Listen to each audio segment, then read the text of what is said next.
એમને આનંદ સ્વરૂપ કહીએ છીએ તો આનંદ એમનો જ બધો પોતાના સ્વરૂપનો આનંદ છે. દરેક વસ્તુ છે ભગવાનને પોતાની સ્વયં વસ્તુથી છે. એ વસ્તુની અંદર આપણે થોડીક આ વસ્તુ છે કે બધો મહિમા છે એ બધો એમનો જ ગવાય છે, અને એ મહિમા આપણે ગઈને આપણે ભગવાનને રાજી કરીને ભગવાનના પદને પામવાનું છે. બધી રીતના આપણે છે કે ભાઈ આમ છે તેમ છે, પણ એ બધું ભગવાન દરેક રીતે પોતાનું કાર્ય કોઈ પણ રીતે કોઈ પણ સ્વરૂપે કરવા માટે સમર્થ છે.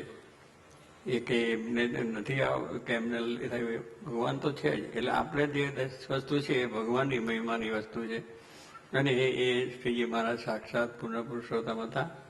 અને એ પોતે આવીને આ જગતની અંદર અને આવીને આપણને અનેક મનુષ્યોનું કલ્યાણ, સમૃદ્ધિ બધું જે કંઈ હતું એ કાર્ય એ હતા ત્યારે. અને એ ભગવાનની તો સમર્થાની પર વાત કરી છે ને, ભગવાન તો ત્યાં બેઠા કલ્યાણ કરે, એ શું કરીને કરે છે. આપણે એવું પણ કેટલીક પ્રશ્નો થયા છે સવચનાઓનો. એનો જવાબ મહારાજે આપ્યો છે કે પોતે પોતાના ભક્તોના કલ્યાણ માટે આવીને પોતાના સુખ એના સંકલ્પો સિદ્ધ કરવા માટે. પણ એ તો બધે જ કરી શકે, ત્યાં બેઠા કરી શકે. બધા મનુષ્યને અનેક રીતે સુખ આપી શકે છે. એ બેઠા બેઠા પણ અનંત બ્રહ્માંડની અંદર એ દર્શન પણ આપી શકે છે. એટલે બધી કળા એમની પાસે છે. જેટલી બધી કળાઓ અત્યારે આપણે જોઈએ છીએ કે આ સંગીતની કળા કહો, પછી આ સુથારી કામની બીજી કળાઓ, જે જુદી જુદી કળાઓ છે, 64 કળાઓ બધી, એ બધી જ કળાઓ છે ભગવાનની છે. અને ભગવાન થકી જ આવેલી છે, અને એ કળાઓ આપણે કરીએ છીએ. અત્યારે આ સંગીતની થાય છે, આ બાળ મંડળ, યોગ મંડળ, બધા આ નૃત્ય બધું થાય છે, એ બધી કળા ભગવાનની છે. તો કહેવાનું શું કે બધું ત્યાંથી જ આવેલું છે. બાકી કોઈ મનુષ્યમાંથી બીજામાંથી એ વસ્તુ આવે નહીં. પણ જ્યારે ભગવાનનો આપણી ઉપર કૃપા થાય ત્યારે ભગવાન એ દ્વારા કામ કરે, અને એ રીતનું આ કાર્ય ભગવાન કરીને આપણને સુખ ને શાંતિ બધું આપે છે. એટલે આપણા જીવનની અંદર ભગવાનની મહત્તા તો અવશ્ય રહેવી જોઈએ.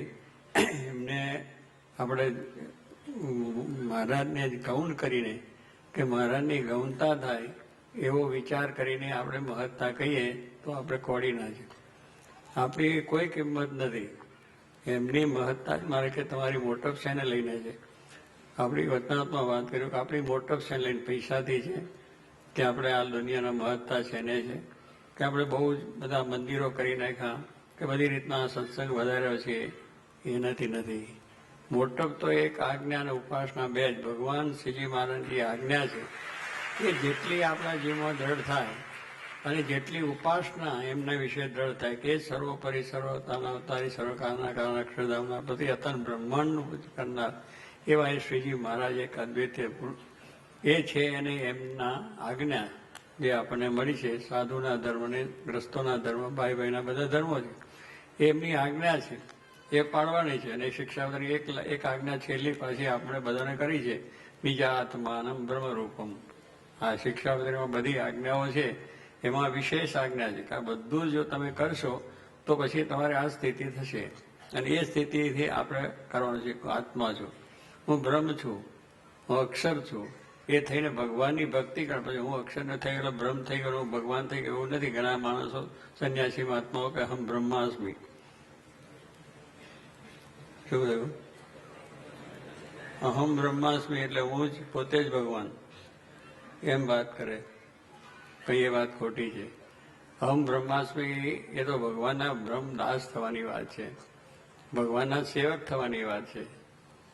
જે અક્ષર છે પણ ભગવાનના સેવક છે.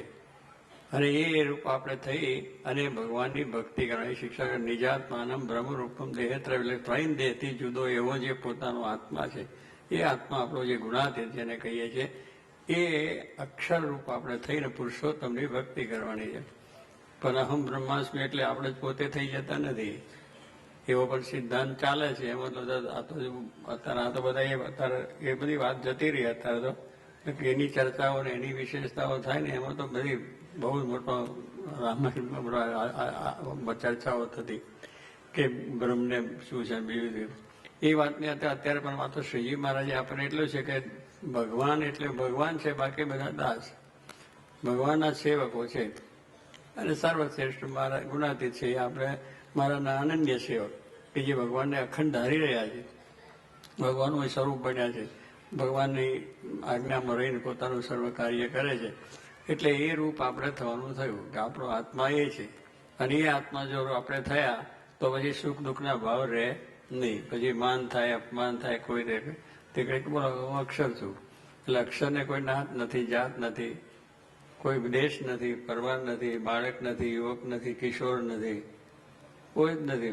બ્રહ્મ છે એને છે, એને કોઈ વસ્તુ છે જ નહીં. આ તો શરીરના ભાવ છે. તો એ દ્રષ્ટિ આપણે છે. ગામી નથી, નાત નથી, જાત નથી, કંઈ નથી. બ્રાહ્મણ કે ક્ષત્રિય કે વૈશ્ય કે શૂદ્ર એ કશું જ નથી. એ જે આપણો ભાવ છે એ દ્રઢ કરવા માટે ભગવાન શ્રીજી મહારાજની આજ્ઞા ઉપાસના એટલી દ્રઢ થાય તો આપણામાં બધી જાતના ભાવ ટળી જાય. દેહ ભાવ ટળી જાય, વાસનાઓ ટળી જાય, પંચ વિષય ટળી જાય, સુખિયા થઈ જાય, નિર્વાસનિક જેને કહેવાય છે, એકાંતિક જેને કહેવાય, ધર્મ, જ્ઞાન, વૈરાગ, ભક્તિ, એ બધી આપણી દ્રઢતા થઈ જાય.